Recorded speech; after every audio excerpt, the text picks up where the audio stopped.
எலி கார்டரின் பராடாக்ஸ். எலி கார்டர் இருந்திருக்க கூடாது. அவன் ஒரு கால அசம்பாவிதம், நேரத்தின் பின்னல்களில் ஒரு அலைபேசல். அதை அவன் அறிந்திருந்தான். 2025ஆம் ஆண்டு ஒரு பழைய கடையில் அவன் கண்டெடுத்தது அந்த சிறிய மணிக்கடிகாரம்.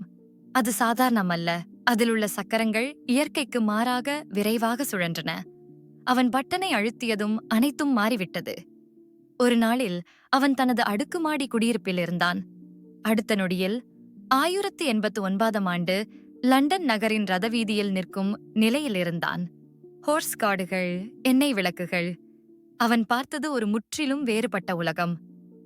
கவனமாக இரு, நண்பா என்று ஒரு மனிதன் குழம்பியபடி அவனை பார்த்து குரல் கொடுத்தான். அப்போதிலிருந்து எலியின் வாழ்க்கை முற்றிலும் மாறிவிட்டது. அவன் ஆண்டுகளை தாண்டி பயணிக்கத் தொடங்கினான். பேரரசுகளின் வீழ்ச்சி, மனிதன் நிலவில் நடந்த முதல் அடிகள், எதிர்கால நவீன நகரங்கள் அவனை எதுவும் ஆச்சரியப்படுத்தவில்லை. ஆனால்